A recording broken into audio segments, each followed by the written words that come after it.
દર્શક મિત્રો, આપ નિહાળી રહ્યા છો અભિનવ સુરત ન્યૂઝ. જોઈએ આજના મુખ્ય સમાચાર.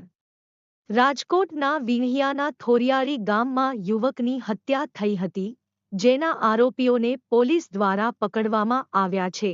આ આરોપીઓનું સરઘસ કાઢવામાં આવશે એવી વાતો વહેતી થતાં આજે મોટી સંખ્યામાં લોકો સરઘસ જોવા વિંછિયા પોલીસ ચોકી ખાતે ભેગા થયા હતા.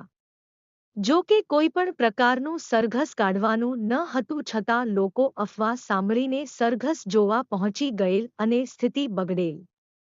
પથ્થરમારાની ઘટના બનતા ન છૂટકે પોલીસ દ્વારા ટીયર ગેસના સેલ છોડવામાં આવ્યા હતા.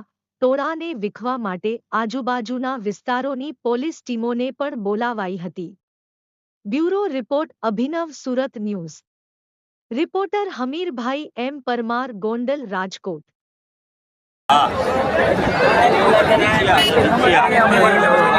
પોલીસ नहीं हमारे